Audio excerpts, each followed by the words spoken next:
আসসালামু আলাইকুম রহমতুল্লাহি ওবরাকাতু। তো আজকের ভিডিওটা অনেক গুরুত্বপূর্ণ।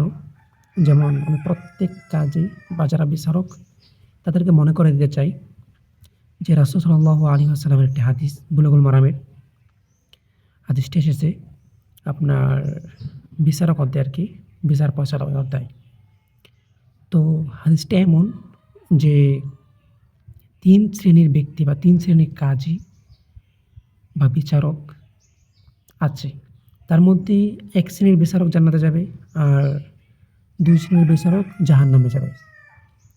তো তার মধ্যে প্রথমত হলো যে সে সত্য উপলব্ধি করবে বাট তদনুযায়ী ফায়সালা করবে না, সে জাহান্নামে যাবে।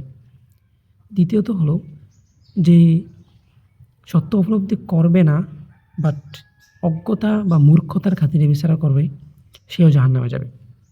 আর তৃতীয়ত হলো যে সত্য উপলব্ধি করবে এবং তা অনুযায়ী ফায়সালা করবে, সে জান্নাতে যাবে। তো আমাদের বর্তমানে কদি যারা আছে বা যারা বিচারক আছে তাদেরকে এই হাদিসটা মনে রাখা উচিত।